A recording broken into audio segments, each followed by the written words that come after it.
சொந்த மகனால் அனைத்து அதிகாரங்களும் பிடுங்கப்பட்டது. இப்போ ஒரு அரசியல் அனாதையா நிற்கிறேன். வெளிப்படையாக இந்த மாதிரி விமர்சனத்தெல்லாம் கலைஞர் அவர்கள் முன்வைக்கலையே. இல்ல, கலைஞர் முன்வைக்கலைன்னா ஸ்டாலின் அதுக்கு விட அந்த நிலைமைக்கு கொண்டு போகல. அப்ப அன்புமணி அவர்கள் அந்த அளவுக்கு ராமதாஸ் அவர்களை கொண்டு வந்துட்டாரு. அதுதான் விஷயம். ஆனா குருமூர்த்தி அவர்கள் எல்லாருமே சந்திச்சுட்டு தான் போறாங்க. அப்போ ராமதாஸ் அவர்களுக்கும் பிஜேபி கூட கூட்டணி வைக்கிறதுனால எந்த பிரச்சனையும் இல்லை அப்படின்னு தானே சொல்றாங்க.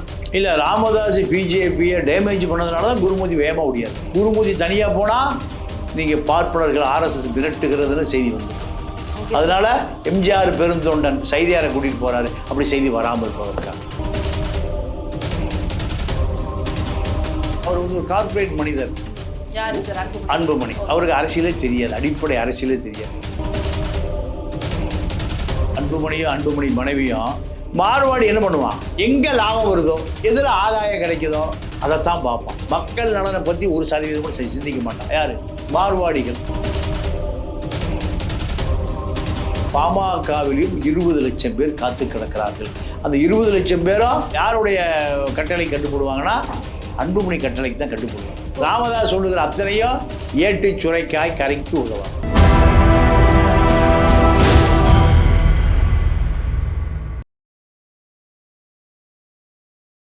நேயர்களுக்கு வணக்கம். இன்று நம்மோடு இணைந்திருக்கிறார் அரசியல் விமர்சகர் திரு தமிழ பாண்டியன் அவர்கள். வணக்கம். வணக்கம் சார். பாமக கட்சியில ஓயாம சலசலப்பானது நீடிச்சுட்டே போயிட்டு இருக்கு. அந்த வகையில தற்போது ராமதாஸ் அவர்கள் நேற்றைக்கும் சரி இன்றைக்குமே பிரஸ் மீட் கொடுத்திருந்தாரு.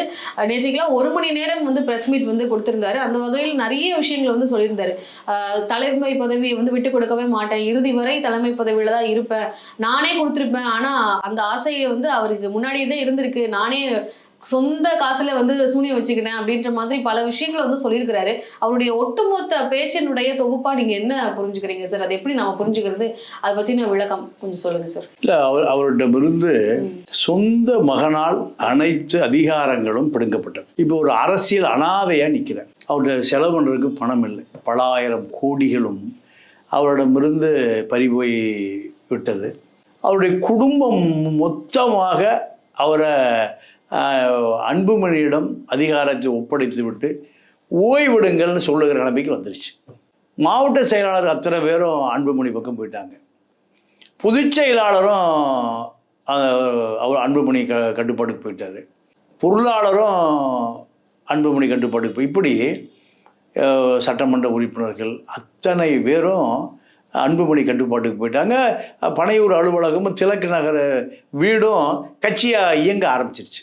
இதில் எடப்பாடி மட்டும் கூட்டணினா அப்பாவோட கூட வாங்கன்னு சொல்லி ஒரு தற்காலிக ஒரு தீர்வை எடப்பாடி வச்சிருக்கார். ஆனால் அப்பாவோடு வர முடியாதுன்னா அப்போ கூட்டணி யாரோடுங்கிற கேள்வியையும் உருவாக்கி வச்சிருக்காரு அன்புமணி. இப்போது அன்புமணியிடம்தான் மொத்த கட்சி மாவட்ட செயலாளர்னு, அதாவது இளைய தலைமுறை நிர்வாகிகள் பூரா அன்புமணி பக்கம் வந்துட்டாங்க. இப்போ அவர்கிட்ட இருக்கக்கூடிய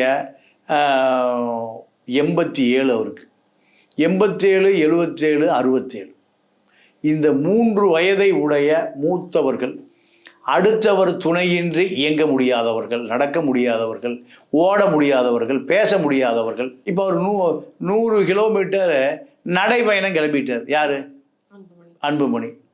நீங்கள் ராமதாஸால் 1 கிலோமீட்டர் நடைபயணம் போக முடியாது. 2 பேர் கைத்தாங்களை தூக்கிட்டு போகணும். 2 பேர் கைத்தாங்களை தூக்கிட்டு போகணும்.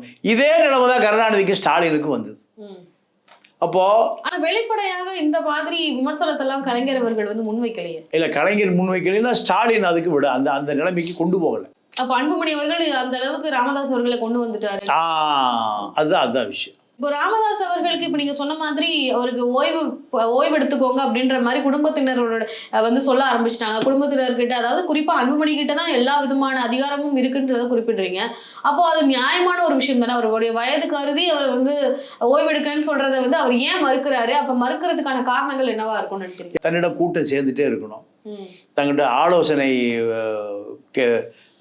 தான் சொல்லுவதை இந்த கட்சி தன்னிடம் இருப்பதை போன்ற ஒரு பிரமையை உண்டாக்கணும். இது நீங்கள் அதிகார பலம் என்பது பணபலத்தை விட வலிமையானது. பணபலத்தை விட இப்போ இவ்வளவு பெரிய அதிகாரத்தை மகனை உருவாக்கியது அவர் தான். பல பேரை வெளியில் அனுப்பிச்சிட்டு பாட்டாளி மக்கள் கட்சி என்பதை விட பாசம் உள்ள மகன் கட்சியாக தான் அவர் ஆக்கினார். ஏன் வெளியில் இருக்கிறவங்கள்ட்ட அதிகாரத்தை கொடுத்தா திருப்பி வராது, தன்னை சொன்னபடி கேட்க மாட்டான். மகன் இருந்தால் அது குடும்பத்துக்குள்ளேயே இருக்கும் அதிகாரம். இப்போ குடும்பத்துக்குள்ளேயே இப்போ கும்மி அடிக்கிற வேண்டிய நிலைமை ஆகி போச்சு. இப்போ குடும்பம்தான் இவர் சொல்லுகிற முகுந்தனை மாநில இளைஞரணி தலைவராக அன்புமணியை ஏற்றுக்க மாட்டேங்கிறார். வேற யாரும் இல்லை, சகோதரியுடைய மகனையே ஏற்றுக்க மாட்டேங்கிறார். ஆனா இப்போ ராமதாஸ் அவர்கள் அன்புமணி அவர்கள் மேல எனக்கு நம்பிக்கை இல்லைன்னு சொல்றாரு இல்லையா? நம்பிக்கை இல்லாம போகிறதுக்கான காரணம் என்னவா இருக்கும்? என்ன காரணம்னா, இவர்கிட்ட அதிகாரம் இருந்தால், கட்சி இருந்தால் நம்ம சுயமாக முடிவெடுக்க முடியாது.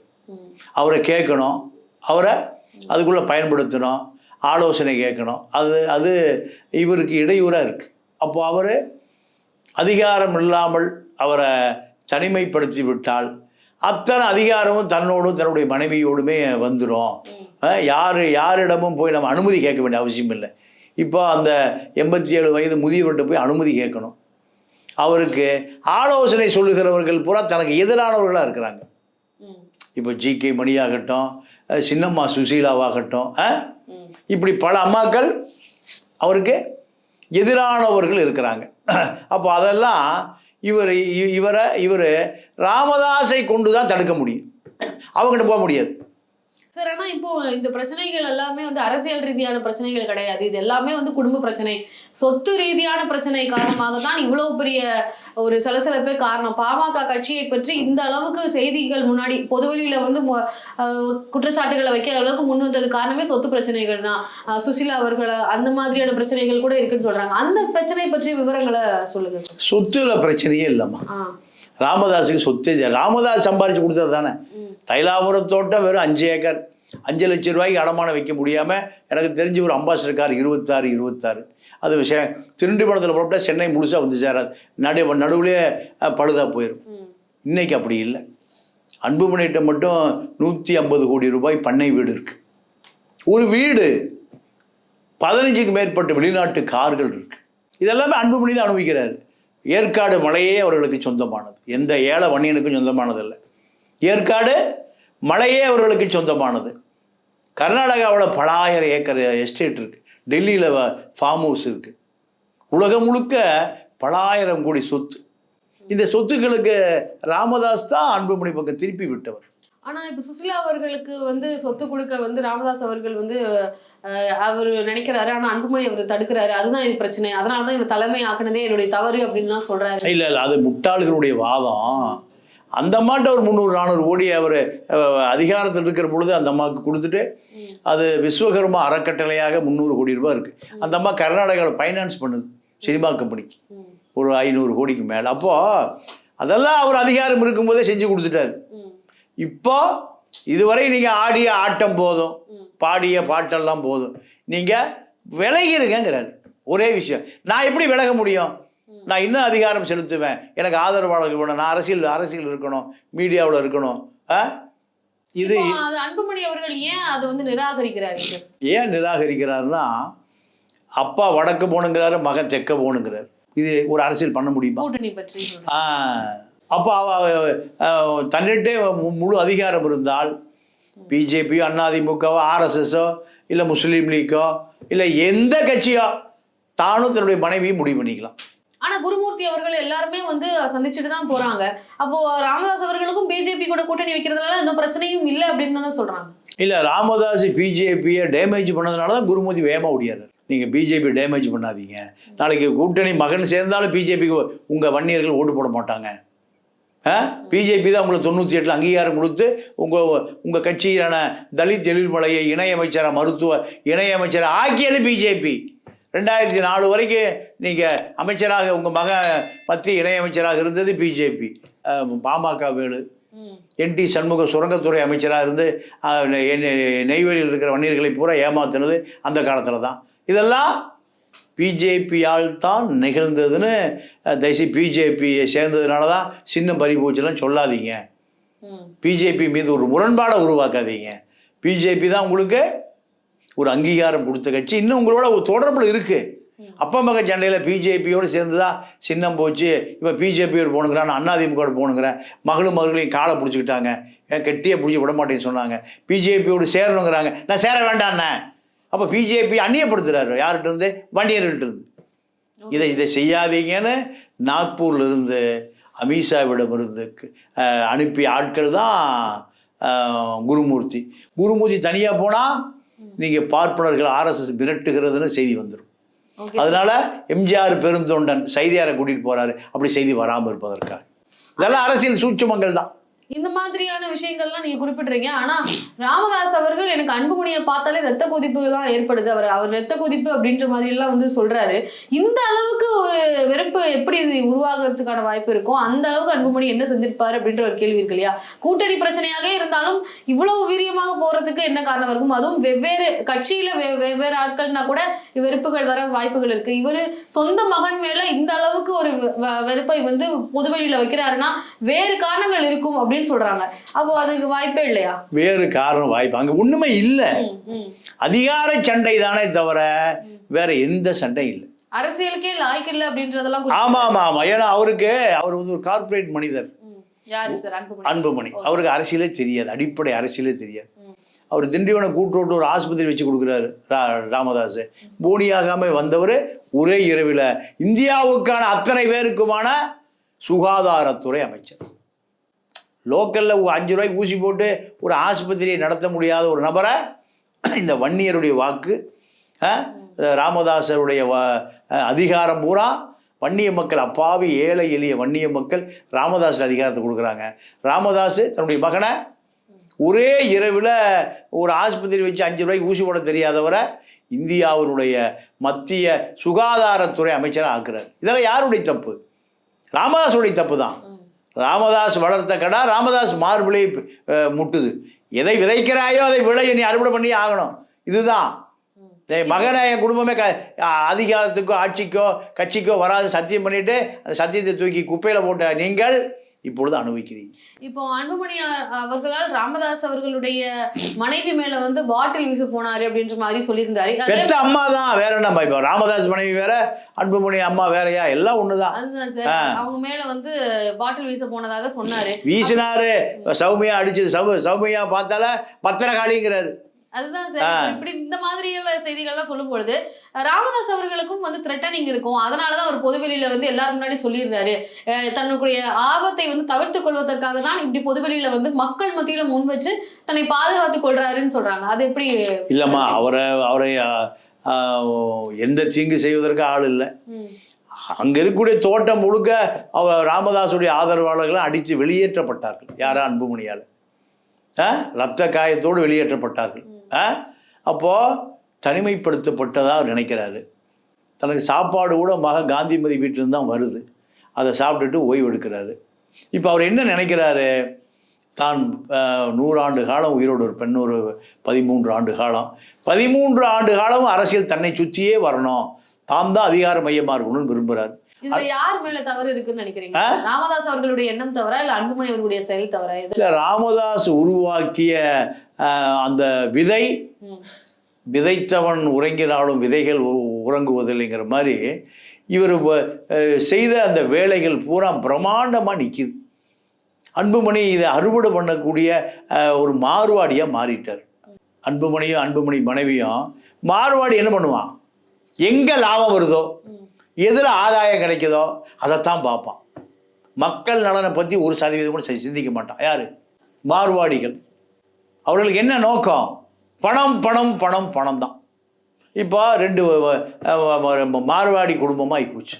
இப்போ தலைமை வந்து நான் விட்டு கொடுக்க மாட்டேன், இன்னும் 3 ஆண்டுகள் நான் வந்து ஆட்சி செய்ய, நான் தலைமை பொறுப்புல இருப்பக்கூடாதா, எனக்கு அந்த தகுதி இல்லையா அப்படின்ற மாதிரியான கேள்வியெல்லாம் அவர் எழுப்புறாரு. அப்படி இருக்கும்போது இவரும் தலைமை பொறுப்புல வந்து விட்டு கொடுக்குற மாதிரி தெரியல.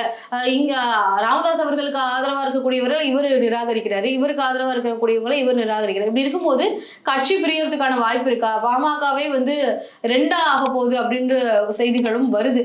அதுக்கான வாய்ப்பு இருக்கும்னு நினைக்கிறீங்களா உங்களுடைய பார்வையில? இல்லம்மா, பாமக 1ஆவே இல்லை, பிறகு 2ஆக போகுது.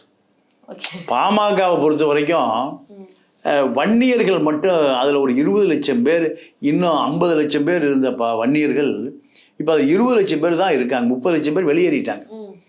விஜயகாந்த் கூட பாதி பேர் போனாங்க அந்த காலத்தில். திமுகவுக்கு போனாங்க, அதிமுகவுக்கு போனாங்க, இப்படி பல பக்கம் போயிட்டாங்க. இப்போ 20 லட்சம் பேருக்கு இந்த கட்சியை விட்டால் வெறும் நாதி இல்லை. அவர்களுக்கு அரசியல் வேணும். அந்த வன்னிய சமூக மக்கள் தங்களுக்கு அதிகாரம் வேணும். காவல்துறைக்கோ, தாலுக்கா ஆஃபீஸுக்கோ, கலெக்டர் ஆஃபீஸுக்கோ விசிட்டிங் கார்டும் இது வேணும். அதுக்கு ஒரு அமைப்பு தேவைப்படுது. ஒரு ஒரு கிளை செயலாளர் இருக்காருன்னா அவர் ஒரு 100 பேரை வச்சுருக்கார் அந்த கிராமத்தில். இப்படி 1000 கிளை செயலாளர்னா ஒரு 10,000 பேர் இருக்கான். இது தமிழ்நாடு முழுக்க ஒரு 20 லட்சம் பேர் அந்த வன்னியர் பெல்ட்டுக்குள்ளே தான். இவர்கள் அப்படி அதிமுக அரசியல் வேணுமோ, திமுகவுக்கு ஒரு அரசியல் வேணுமோ, நான் திமுக ஒன்றிய செயலாளர், நான் அதிமுக ஒன்றிய செயலாளர்னா அது ஒரு அதிகார மையம். அப்படி ஒரு 20 லட்சம் பேரை இவர்களால் தக்க வைத்து கொள்ள முடிகிறது. அந்த 20 லட்சம் பேரும் இப்போ யார்கிட்ட இருப்பான்னு கேட்டிங்கன்னா அன்புமணிட்டு தான் இருப்பான். ராமதாஸை எளிதாக தொடர்பு கொள்ள முடியாது. ராமதாஸ் மூலம் அதிகார மையத்தை மிரட்ட முடியாது, விரட்ட முடியாது. அன்புமணியை தொடர்பு கொண்டால் அன்புமணி எஸ்பிட்டு பேசுவார், கலெக்டர் பேசுவார், டிஎஸ்பிட்டு பேசுவார். அப்போது இதுக்கு ஒரு 20 லட்சம் பேர் காத்து கிடக்கிறார்கள். அதிமுகவில் ஒரு 20% பேர் காத்து கிடக்கிறான், திமுகவில் ஒரு 20% காத்து கிடக்கிறான். அதே போல் அந்த அதிகாரத்துக்காக பாமகவிலையும் 20 லட்சம் பேர் காத்து கிடக்கிறார்கள். அந்த 20 லட்சம் பேரும் யாருடைய கட்டளை கட்டுப்படுவாங்கன்னா அன்புமணி கட்டளைக்கு தான் கட்டுப்படுவாங்க. ராமதாஸ் சொல்லுகிற அத்தனையும் ஏட்டு சுரைக்காய் கரைக்கு உதவாது.